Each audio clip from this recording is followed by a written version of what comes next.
Last class में मतलब relation function start हुआ था और रिलेशन के बारे में हमने पढ़ा था, है ना। और उसके बेसिस पे कुछ क्वेश्चंस किए थे, राइट। आज के क्लास में हम बात करेंगे फंक्शंस के बारे में।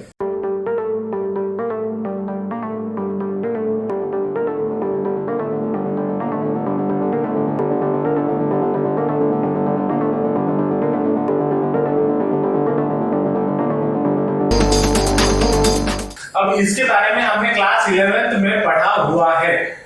फंक्शंस में हमने बहुत तरीके के ग्राफ्स किए थे, sine function, cos function, straight line function, ये सब का ग्राफ हमने किया था, याद आ रहा है कुछ स्टार्टिंग में। तो वहां पे हम फंक्शन पढ़े थे, वहां पे addition of function, subtraction of function, multiplication of function, ये सब के बारे में हमने क्लास 11 में पढ़ा था। हालांकि उन सब का यहाँ पे कुछ जरूरत नहीं है। यहाँ पे हमें एक चीज की ध्यान रखनी है, या टाइप्स ऑफ, बेसिकली वहां पे जब हम फंक्शन पढ़ रहे थे, जो टाइप्स ऑफ फंक्शंस थे, जैसे साइन फंक्शन, कॉस फंक्शन, ये जो सारे फंक्शंस थे, ये सारे टाइप्स ऑफ फंक्शन, जैसे लॉगरिथमिक फंक्शन, ट्रिगोनोमेट्रिक फंक्शन, ये सारे टाइप्स ऑफ फंक्शन होते थे। और इन टाइप्स ऑफ फंक्शन को हम कैसे दिखाते थे? बाय यूजिंग ग्राफ हम दिखाते थे, है ना। साइन का जैसे ये ग्राफ होता था, याद आ रहा है कुछ? ऐसा कुछ ग्राफ होता था साइन फंक्शन का। इसका फंक्शन और पैराबोला, हाइपरबोला हमारा बनता था फंक्शंस के। तो वो सारा हम on the basis of graph करते थे। लेकिन ऑन क्लास 12 में आपको जो फंक्शंस आपको करना है ऑन द बेसिस ऑफ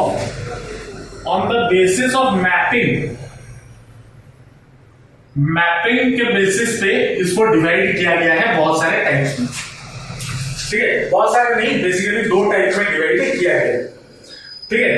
तो फंक्शन, पहला चीज हम ये बोलते हैं, मैपिंग है क्या?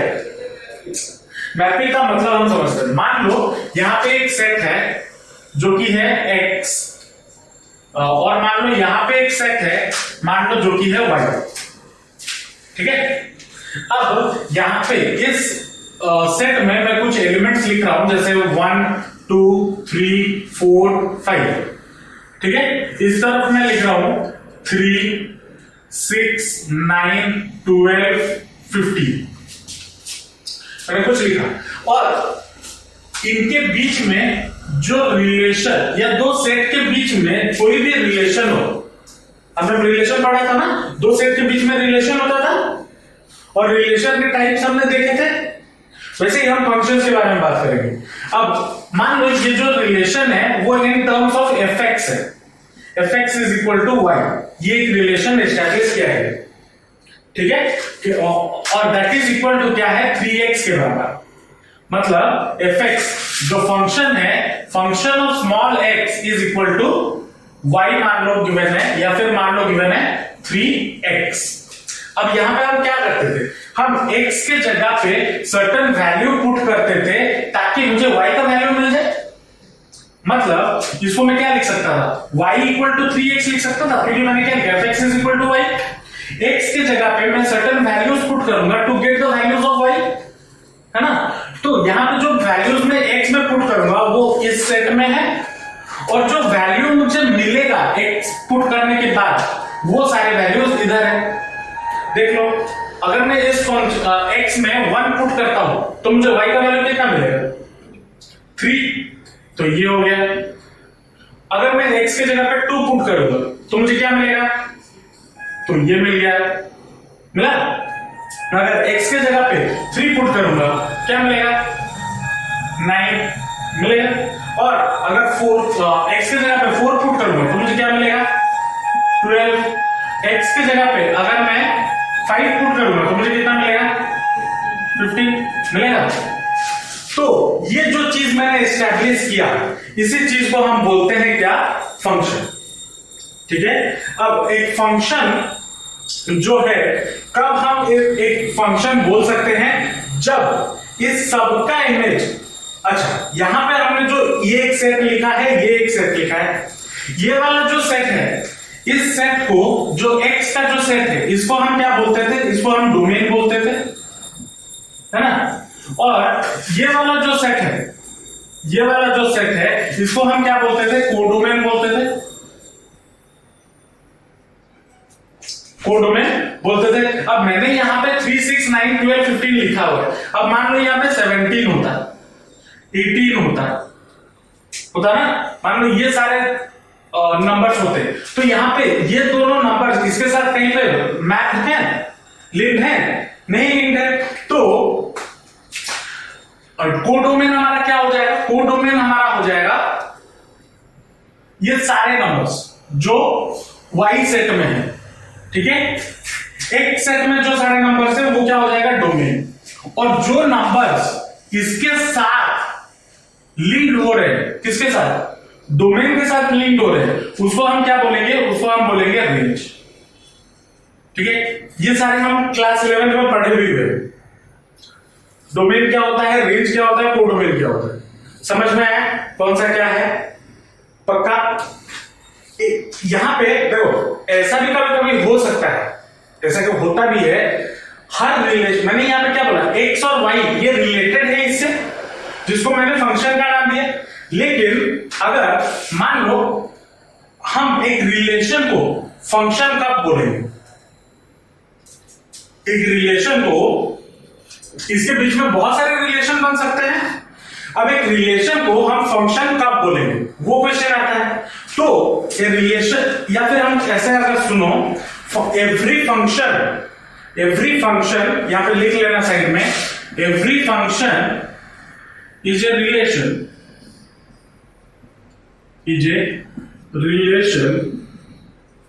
But every relation is not a function, ठीक है। सारे फंक्शंस आपके रिलेशंस होंगे, लेकिन सारे रिलेशंस आपके फंक्शन नहीं होंगे। तो एक रिलेशन को हम फंक्शन कब बोल सकते हैं? तो एक रिलेशन को फंक्शन बोलने के लिए हमारे पास दो क्राइटेरिया है। पहला क्राइटेरिया क्या है कि डोमेन के सारे एलिमेंट का, या फिर मैंने जो ये एरोस बनाया है ना, ये क्या दिखा है? इस एलिमेंट का इमेज ये 3 है, इस एलिमेंट का इमेज 6 है, इस एलिमेंट का इमेज 9 है। तो पहला कंडीशन क्या है? जो पहला डोमेन का कोई भी एलिमेंट खाली नहीं होना चाहिए, मतलब every element of domain should have image on other set, तो हम उसको फंक्शन बोल सकते हैं। पहला कंडीशन क्या है? Every element in the domain should have a image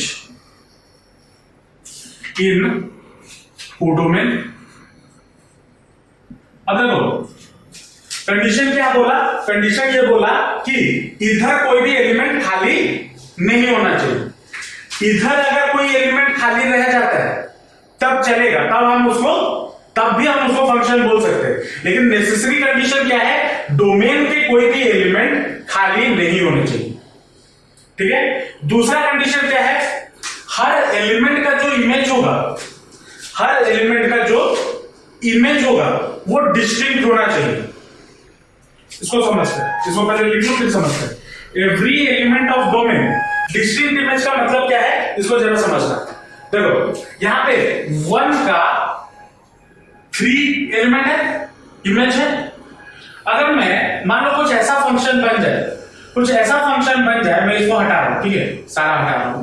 इसका मतलब क्या है? मान लो 2 का एक एलिमेंट हो गया, मान लो इमेज हो गया 3, ठीक है, और 2 का इमेज हो गया 3 का इमेज मान लो हो गया 9, 4 का इमेज मान लो हो गया 12 और 5 का इमेज मान लो हो गया 50, ठीक है।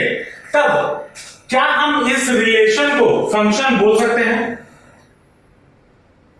बोल सकते हैं। क्या बोला है? देखो every element of A domain should have a distinct image.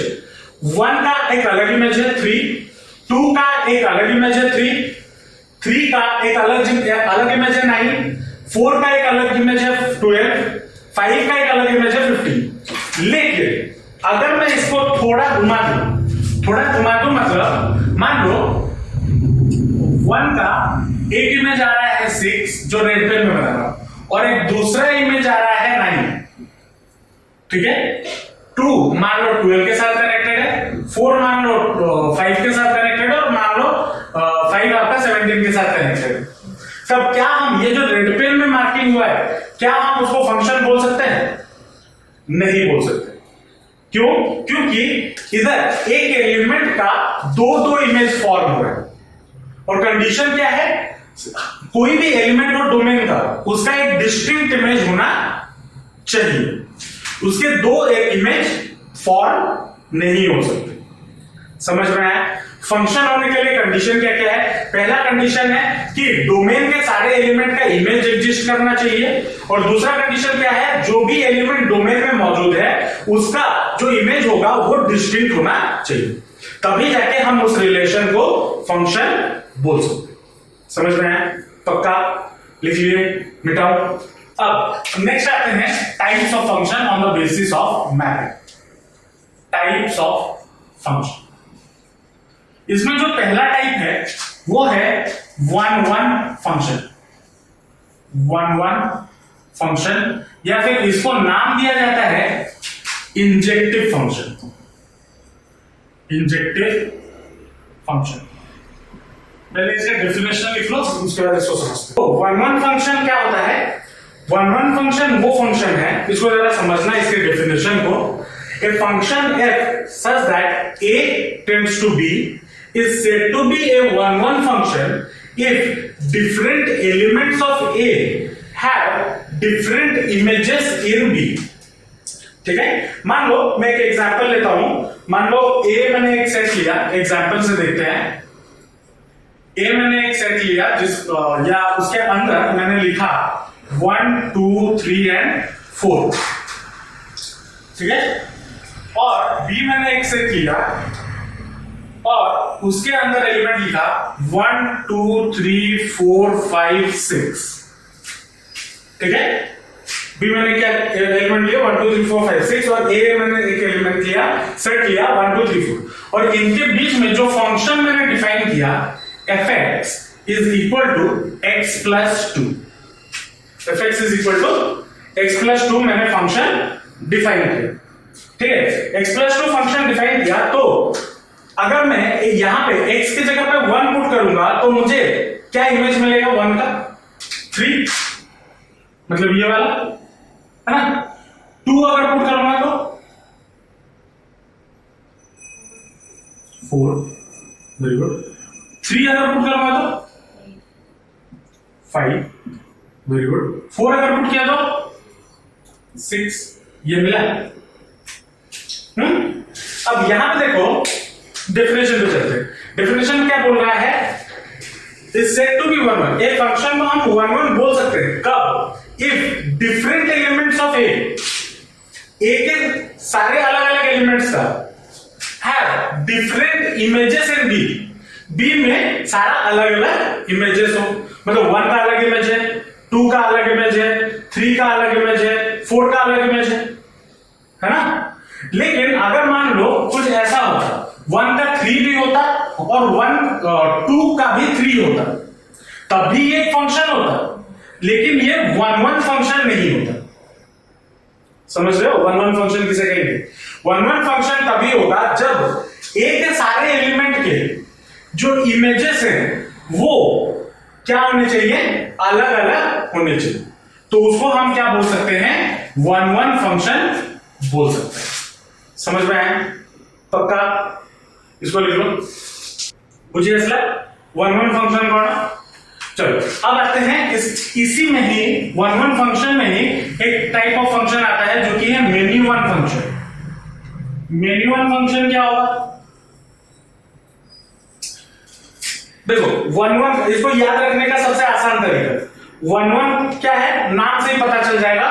1-1 एक एलिमेंट एक के साथ, ठीक है। मेनी वन क्या होगा? मेनी एलिमेंट एक के साथ। मतलब जो मैंने अभी बोला, मान लो ये एक फंक्शन है ए और ये मान लो सर एक सेट है बी, ये एक सेट है ए, ये एक सेट है बी, मान लो 1 2 3 4 5 और यहां पे मान लो सर्टेन एलिमेंट्स है कुछ सर्टेन एलिमेंट्स है 1 2 3 4 5 6 7 और अगर 1 का इमेज 2 आ रहा है और 2 का भी इमेज 2 आ रहा है ना, और 3 का इमेज 3, 4 का इमेज 4, 5 का इमेज 5, तो इस टाइप ऑफ फंक्शन को हम क्या बोलेंगे? मान लो ये फंक्शन एफ से रिलेटेड है, तो इस टाइप ऑफ फंक्शन को हम क्या बोलेंगे? Many one function. One one function क्या होता है? याद रखने का सबसे आसान तरीका, वन वन का मतलब क्या होता है? एक एलिमेंट एक के साथ। मेनी वन का बहुत सारे एलिमेंट एक के साथ मेनी वन फंक्शन होगी। समझ में आया? पक्का? जो नेक्स्ट टाइप ऑफ फंक्शन है वो है आपका ऑन टू फंक्शन, और इसको हम बोलते हैं सर्जेक्टिव फंक्शन। ये क्या बोलता है? ए function f such that a belongs to b is said to be an onto function if every element of b is the pre-image of the some element of a। अब इसको जरा समझते हैं, मुझे पता है ये समझ नहीं आया होगा क्या लिखा हुआ है, एग्जांपल से समझते हैं। मान लो आपका a एक सेट है -1 1 2 -2, ठीक है, और b एक सेट है मान लो 1 और 4, 1 और 4, और यहां पे जो फंक्शन है वो मान लो fx इज इक्वल टू क्या है? x square. मान लो ये एक फंक्शन है, ठीक है। अब अगर मैं इसको मैप करवाऊं तो मुझे क्या वैल्यूज मिलेगा जब बताओ? -1 को अगर यहां पे पुट करूं तो क्या होगा? ये होगा। 2 को अगर 1 को अगर यहां पे पुट करूं तब भी मुझे 1 मिलेगा। अब 2 को अगर यहां पे पुट करूं ये मिला। अब -2 को अगर पुट करूं 4 ये मिला। अब देखो क्या हम इसको फंक्शन बोल सकते हैं? बोल सकते हैं, क्योंकि हर एलिमेंट का ए का हर एलिमेंट का जो इमेज है वो डिस्टिंक्ट है। अब इसको थोड़ा उस तरफ से देखते हैं। हम यहां पे क्या कर रहे थे? ए से बी जा रहे थे, अभी हम थोड़ा बी से ए पे जाते हैं। बी से 1 का अगर -1 का इमेज क्या होता था? 1, तो 1 का प्री इमेज क्या होगा? -1। अगर -1 का इमेज 1 है तो 1 का प्री इमेज -1, 1 का प्री इमेज 1, 4 का प्री इमेज 4 का प्री इमेज -2। यहां पे वही बोल रहा है कि अगर यहां पे onto function if every element of B के सारे एलिमेंट का, बी सेट के सारे एलिमेंट का अगर कोई ना कोई प्री इमेज मौजूद हो, कोई ना कोई प्री इमेज अगर मौजूद हो, कहां पे? सामने वाले सेट में, देन हम उस टाइप ऑफ फंक्शन को क्या बोलेंगे? Onto function. समझ में आया? ऑनटू फंक्शन क्या है? ऑनटू फंक्शन में हमें क्या चेक करना है कि बी के सारे एलिमेंट का प्री इमेज अगर ए में मौजूद हो तो देन हम उसको क्या बोलेंगे? ऑनटू फंक्शन या फिर सर्जेक्टिव फंक्शन। समझ में आया?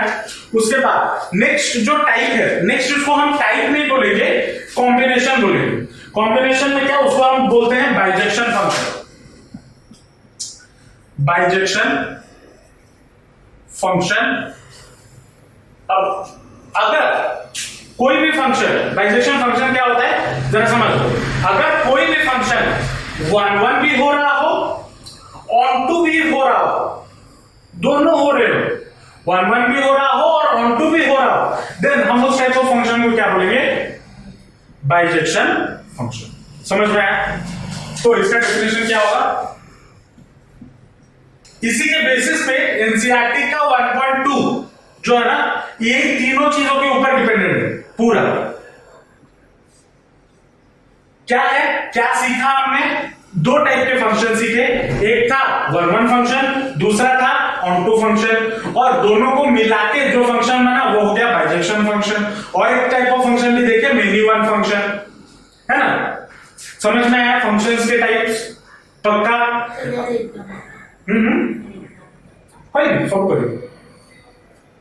समझ में आया? अच्छा, इसका एग्जांपल, बाइजेक्शन का एग्जांपल तो अभी ये जो टाइप्स हमने पढ़ा फंक्शंस के टाइप, उसके बेसिस पे कुछ न्यूमेरिकल्स करते हैं। ठीक है, मोस्टली सारे क्वेश्चंस आपके एनसीईआरटी के क्वेश्चंस है या फिर बोर्ड में जो आए हुए हैं।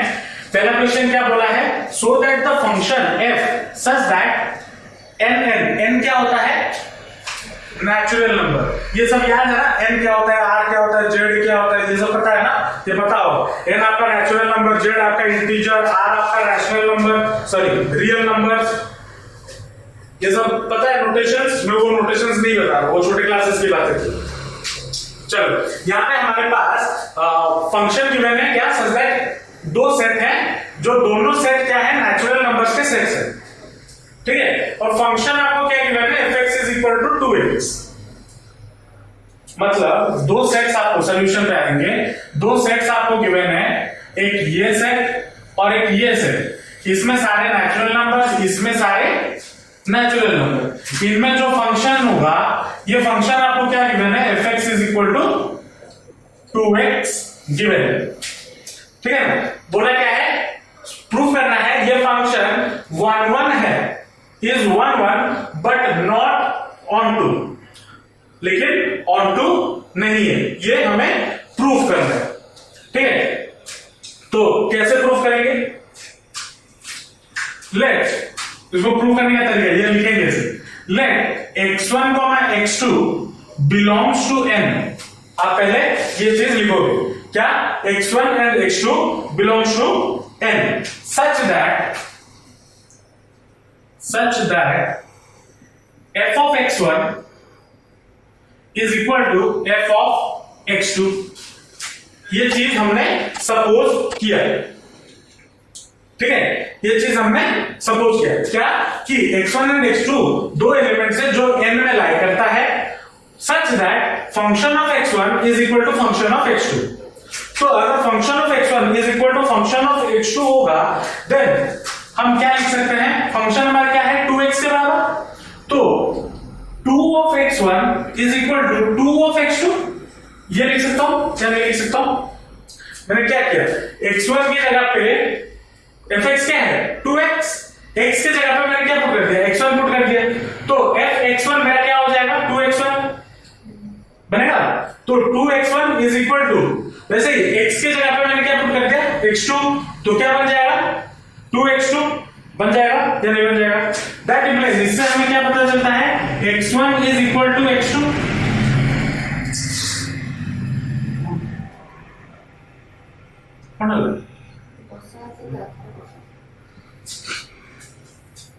x1 is equal to x2 है। मतलब अगर यहां पे मान लो x1 है, x2 है, x3 है, और यहां पे भी x1 x2 होगा, क्योंकि n सेट्स है ना, दोनों आइडेंटिकल सेट्स होंगे। तो मतलब x1 इज इक्वल टू क्या है, x2 है। वैसे ही x2 किसके बराबर है, x1 है, होगा या नहीं होगा। x1 अगर x2 के बराबर है तो x2 भी x1 के बराबर होगा। तो यहां पे देखो इसका डिस्टिंक्ट इमेज है, आप यहां पे कोई भी एलिमेंट ले लो, यहां पे हर एलिमेंट का डिस्टिंक्ट इमेज आएगा। देयरफॉर मैं क्या लिख सकता हूं, f इज ए क्या, 1 1 फंक्शन। ये मेरा प्रूफ करना था, हो गया। f is a 1 1 function.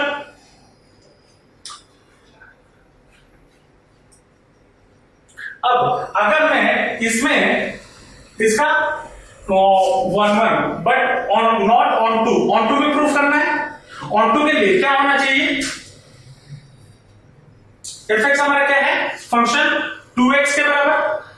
मतलब मैं यहां पे कोई भी वैल्यू लूं, मैं यहां पे कोई भी वैल्यू लूं, इसका प्री इमेज एग्जिस्ट करना चाहिए। लेकिन यहां पे अगर हम देखें, अगर मैं नेचुरल नंबर का एक एग्जांपल ले लेता हूं, नेचुरल नंबर अगर मैं एक एग्जांपल ले लूं, क्या क्या हो सकता है नेचुरल नंबर में, 1 2 3 4 5, और अगर यहां पे भी मैं 1 2 3 4 5 ले लूं,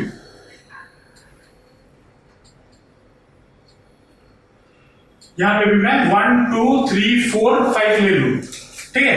x के जगह पे मैं अगर 1 पुट करता हूं तो मुझे क्या मिलेगा, 2 मिलेगा।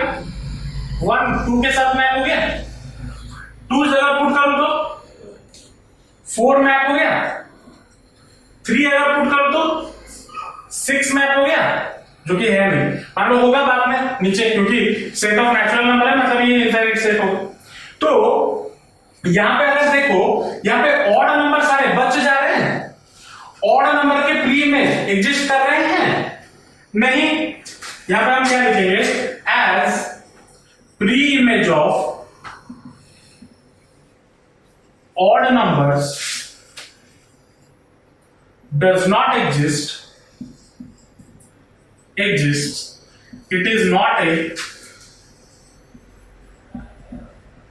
onto function। और यही हमें प्रूफ करना था या शो करना था कि फंक्शन जो है वो वन वन फंक्शन है, लेकिन onto फंक्शन नहीं है। हो गया प्रूफ, समझ में आया?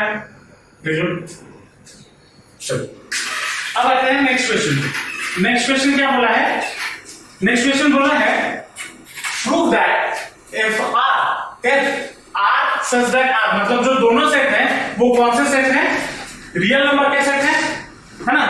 R match with R given by fx is equal to 2x, वही सेम फंक्शन है, लेकिन यहां पे हमने सेट चेंज कर दिया है, नेचुरल नंबर से रियल नंबर पे आ गया। ठीक है, given by fx is equal to 2x is 1 1 भी है और onto भी है, ये चेक करते हैं। तो 1 1 के लिए हमने अभी सॉल्व किया था, 1 1 के लिए क्या करना है, late x1, x2 belongs to R such that f of x1 is equal to f of x2, ये हमने किया था। अब अगर मुझे यहां पे फंक्शन क्या गिवन है, fx is equal to 2x, मैं अगर x की जगह पे x1 पुट करूंगा तो क्या बन जाएगा, 2x1 is equal to x की जगह पे x2 पुट करूंगा तो 2x2, ये हो जाएगा, होगा या नहीं होगा? That implies x1 is equal to x2, होगा या नहीं होगा? Therefore f हमारा जो फंक्शन है वो क्या हो गया, is 1 1 प्रूफ हो गया, हो गया। अब आते हैं onto प्रूफ करने के लिए, onto प्रूफ करने के लिए। अब onto प्रूफ करने के लिए मान लो ये एक सेट है A और ये भी एक सेट है B, मैं इसको अलग अलग नाम से इसलिए दिखा रहा हूं ताकि तुम समझ पाओ। ये जो सेट है ये भी कंप्लीट रियल नंबर का सेट है, ये भी जो सेट है ये भी रियल नंबर का सेट है। ठीक है, मैं क्या मानता हूं, y एक एलिमेंट इस सेट में मानता हूं, लेट y be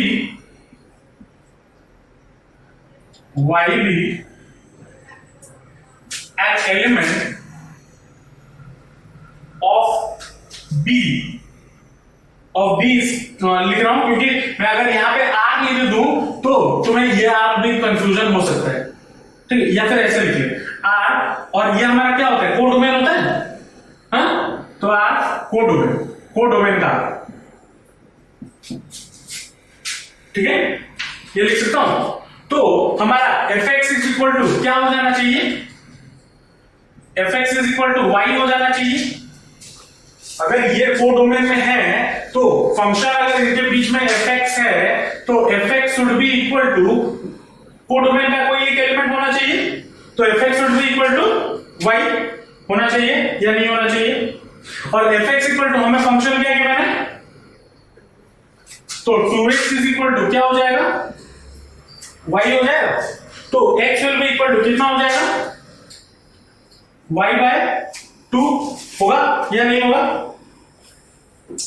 अब अगर मैं इस x के जगह पे y बाय 2 पुट करता हूं, x के जगह पे मैं y बाय 2 पुट करता हूं तो क्या हो जाएगा, f ऑफ, अच्छा इधर नहीं, अब हमें फंक्शन क्या गिवन है, fx is equal to 2x, ये गिवन है। मैं अगर इस x की जगह पे y बाय 2 पुट करता हूं तो f ऑफ y बाय 2, यहां पे भी मुझे y बाय 2 पुट करना होगा।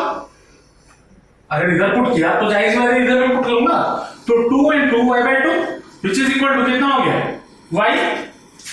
मतलब यहां पे मैं कोई भी एलिमेंट लूं उसका सबका प्री इमेज इस तरफ होना चाहिए। यहां से प्रूव हो गया, यहां से कैसे प्रूव हुआ? देखो fx का वैल्यू मैंने क्या लिया y, तो x का वैल्यू क्या हो गया y/2। मैं यहां पे x के जगह पे कोई भी वैल्यू पुट कर दूं, y/2 हो गया, कुछ भी वैल्यू पुट कर दूं, मुझे एक एलिमेंट मिलेगा y जो कि इस वाले एलिमेंट में, इस कोडोमेन में लाई कर रहा होगा। मतलब इसका सारे का प्री इमेज इस तरफ हो सकता है। तो ये हमारा एक ऑनटू फंक्शन प्रूव हो गया। अब तुम पूछोगे सर पहले वाले क्वेश्चन में क्यों नहीं होगा? पहले वाले क्वेश्चन में सारे नेचुरल नंबर्स थे, यहां पे लेकिन y/2 आ रहा है जो कि फ्रैक्शन है, रियल नंबर है। फ्रैक्शन हो वो भी तो रियल ही है ना, तो इसलिए इधर हो पाया। समझ में आया? देयरफॉर हम यहां पे क्या लिख सकते हैं, f इज ऑनटू फंक्शन। समझ में आया? पक्का लिख लो। अब नेक्स्ट क्वेश्चन पे आते हैं। नेक्स्ट क्वेश्चन क्या बोला है, so that if r belongs to r defined as fx is equal to x cube is a bijection। ठीक है, इसको बाइजेक्शन प्रूफ करना है। अब बाइजेक्शन प्रूफ करने के लिए मुझे क्या करना था, बाइजेक्शन फंक्शन क्या होता है, जो 1 भी हो और ऑन टू भी हो। चलो पहले इस फंक्शन में क्या गिवन है, सॉल्यूशन में आते हैं। फंक्शन में गिवन है fx is equal to x cube। पहले हम इसको 1 प्रूफ करते हैं। 1 प्रूफ करने के लिए मैंने क्या बोला था, क्या करना है, लेट x एंड y, मैं यहाँ पे x1 y1 ले रहा था, x1 और x2, मैं यहाँ पे दो अलग अलग एलिमेंट लेता हूँ, ले सकते हो, कोई दिक्कत नहीं है। मैं xy ले रहा हूँ, आप ABCD कुछ भी ले लो। x and y belongs to R such that fx is equal to fy। मैंने ये ले लिया, ठीक है। तो यहां पे अगर मैं पुट करूं fx इक्वल टू क्या है, x क्यूब, तो मैं क्या लिख सकता हूं, therefore x cube is equal to y अगर पुट करूं that will be y cube होगा। तो इधर से हमें क्या पता चला, x is equal to y होगा, क्यूब रूट हट गया ना बोल सही। तो हम यहां पे क्या बोल सकते हैं, f is 1 function, x is equal to y, मतलब सारे एलिमेंट x के उस तरफ के कोई ना कोई एलिमेंट के साथ इक्वल होंगे, बराबर होंगे, मतलब उसका इमेज होगा। हो गया। अब आते हैं ऑन टू प्रूफ करने के लिए। ऑन टू कैसे प्रूफ करें, लेट मैं ये मान के चलता हूं y कोई एक y एलिमेंट है दैट बिलोंग्स टू r, और कौन से वाले r का कोडोमेन में, जैसे हमने इसके पहले वाले क्वेश्चन में किया था। कोडोमेन यहां पे भी r है ना, दोनों r है, तो जो कोडोमेन वाला पार्ट है मैं वहां पे एक एलिमेंट मानता हूं y जो कोडोमेन वाले r में एग्जिस्ट कर रहा है। ठीक है, अगर कोडोमेन वाले r में एग्जिस्ट कर रहा है तो fx should be equal to कितना होना चाहिए, y के बराबर होना चाहिए। तो fx का वैल्यू कितना है, x क्यूब है ना, fx का वैल्यू कितना है, x क्यूब। तो x cube is equal to कितना हो जाएगा, y। तो x इज इक्वल टू क्या हो जाएगा, y टू द पावर 1/3 होगा या नहीं होगा। x का वैल्यू कितना हो जाएगा, y टू द पावर 1/3। अब हमें यहां पे फंक्शन गिवन क्या है, fx is equal to x cube given है। अब अगर मैं x के जगह पे y to the power 1/3 put करता हूं, मतलब f of y to the power 1/3 is equal to, इधर x के जगह पे भी ये पुट करना होगा। अगर इस x के जगह पे मैं ये पुट कर रहा हूं y टू द पावर 1/3, तो इस x के जगह पे भी y to the power 1/3 put करूंगा ना। तो y to the power 1/3 to the power क्या हो जाएगा, 3, which is equal to y। ये मिल रहा है, मतलब every element of y in the codomain, every element in the y of every element in the codomain is the pre-image of पहला वाला जो क्या डोमेन ऑफ द डोमेन, पहला वाला को डोमेन बोलते हैं ना, सबका प्री इमेज होगा। अगर यहां से देखो प्री इमेज हम कैसे निकाल सकते हैं, इमेज हम कैसे निकाल सकते हैं? अगर ये एक सेट है, ये एक सेट है, अगर यहां से ये मौजूद है और अगर मैं वो प्रूफ कर दूं यहां से ये भी मौजूद, अगर मैं देखो इसको ऐसे समझते हैं, अगर यहां से ये मौजूद है, ये मैंने प्रूफ कर दिया, और ये प्रूफ कर दूं यहां से अगर इस तरफ आ रहा हूं, ये भी अगर मौजूद हो रहा है, तब मैं क्या बोल सकता हूं? इसका प्री इमेज इस तरफ है, और जो कि मैंने किया पहले, मैंने क्या किया, इस वाले से इस तरफ गया x equal to Y to the power 3 और फिर y टू दी पावर 3 को फंक्शन में पुट किया तो इस तरफ आया और देखा मुझे क्या मिल रहा है, एक एलिमेंट मिल रहा है, इमेज मिल रहा है, प्रूव हो गया। देयरफॉर f इज क्या है, ऑनटू, तो फंक्शन हमारा 1 1 भी हो रहा है, ऑनटू भी हो रहा है, therefore f(x) is equal to x cube is a bijection. हो गया प्रूफ? समझ में आया? बहुत आसान है, लेकिन बच्चों को ये टॉपिक डिफिकल्ट लगता है। क्यों? क्योंकि लैक ऑफ प्रैक्टिस नहीं करते। प्रैक्टिस करो, क्वेश्चंस आराम हो जाएगा। ठीक है, चलो नेक्स्ट क्वेश्चन पे आते हैं। नेक्स्ट क्वेश्चन क्या बोला है? Let a and b to be two sets so that if ये वाला ना, ये वाला किया ना,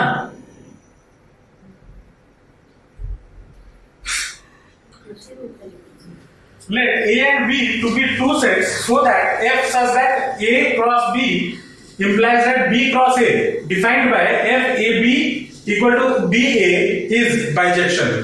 ठीक है, मतलब यहां पे आपके पास दो सेट्स हैं, एक है a क्रॉस b और दूसरा है b क्रॉस a, और उनके बीच में जो फंक्शन है वो आपका क्या है, f of a b is equal to b a, ये डिफाइंड है। ठीक है, ये आपका टोटल इमेज है।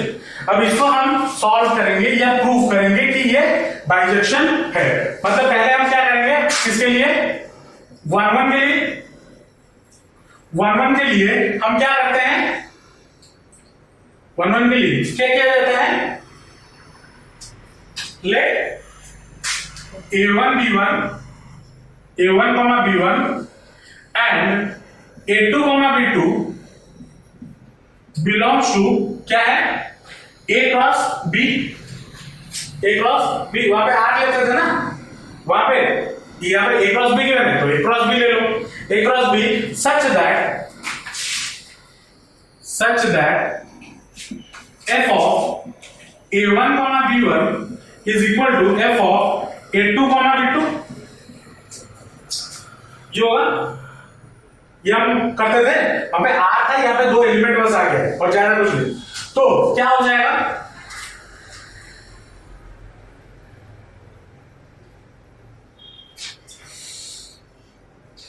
अब यहां पे अगर हम फंक्शन देखें F A B equal to क्या होना चाहिए, बी ए के बराबर, मतलब a1 b1 यहां पे अगर पुट करेंगे तो मुझे क्या मिलना चाहिए, b1 a1, है ना, तो क्या होगा b1 a1 is equal to, अगर a2 b2 पुट करेंगे तो b2 a2 ये मिलना चाहिए। तो देयरफॉर मैं क्या बोल सकता हूं, b1 is equal to b2 and a1 equal to a2 बोल सकता हूं या नहीं बोल सकता हूं,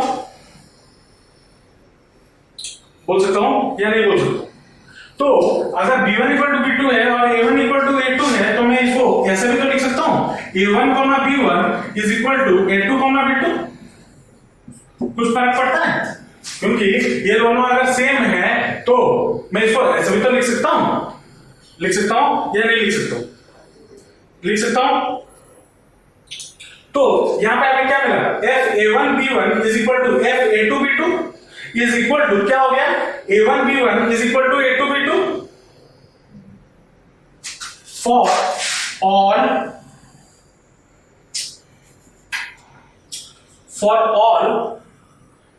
a b,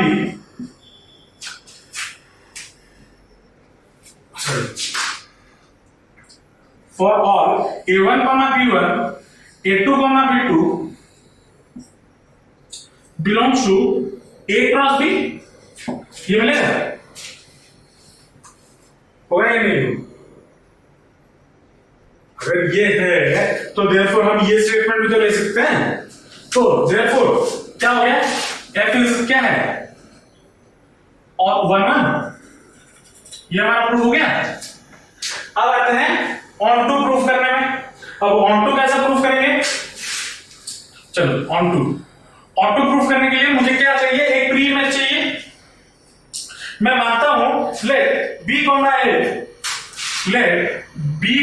A is an arbitrary element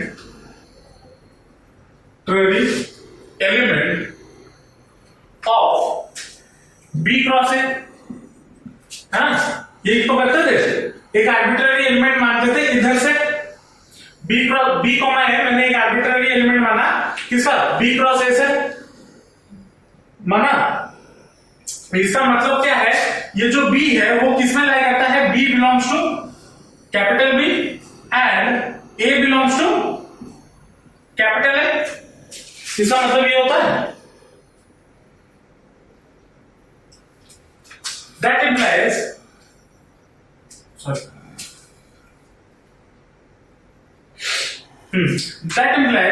A comma B belongs to A cross B। A comma B belongs to A cross B, ये होगा। अगर B small b capital B में लाई करता है और स्मॉल a कैपिटल A में लाई करता है, तो B कॉमा A इन दोनों के मल्टीप्लिकेशन में लाई करेगा, मतलब प्रोडक्ट में, तो ये दोनों इन दोनों के AB के मल्टीप्लिकेशन में लाई करेगा, वही मैं बोल रहा हूं। अब देखो हम स्टार्ट करें कैसे, B comma A belongs to B cross A, लेकिन मुझे मिला क्या, A comma B belongs to A cross B। मतलब यहां पे अगर B क्रॉस A है तो इसका एक प्री इमेज इस B कॉमा A है, इसका एक pre image A cross A comma B इस तरफ मौजूद होना चाहिए। देयरफॉर हम क्या लिख सकते हैं, F इज ऑन टू लिख सकते हैं। तो 1 भी प्रूव हो गया, ऑन टू भी प्रूव हो गया। देयरफॉर ये फंक्शन हमारा जो है वो क्या है, एक बाइजेक्शन है। समझ में आया या नहीं है, आया पक्का। ये लास्ट क्वेश्चन तुम घर पे करके लेके आओगे या मैं कर दूं, करके लेके आओ, ठीक है, करके लेके आओ। इतना समझा दिया है, अगर घर पे करना बुक तो खरीद ली होगे, उसमें से जो पहला वाला क्या पढ़ाया था, रिलेशन और फंक्शन के क्वेश्चन, फंक्शन से कौन से क्वेश्चन, टाइप्स ऑफ फंक्शन, जहां पे आपको बाइजेक्शन सर्जेक्शन और इंजेक्शन ये तीनों दिखाना हो, वो टाइप के सारे क्वेश्चंस कर लेना कॉपी में, ठीक है। अगर ये नहीं हुआ तो नेक्स्ट क्लास में बता दूंगा, ठीक है। चलो, तो नेक्स्ट क्लास मैथ्स में हम करेंगे कॉम्पोजिशन ऑफ फंक्शंस। ये थोड़ा और आगे चलेगा, बड़ा ही इंटरेस्टिंग टॉपिक है वो, तो वो देखेंगे, ठीक है। चलो मिलते हैं नेक्स्ट क्लास, बाय।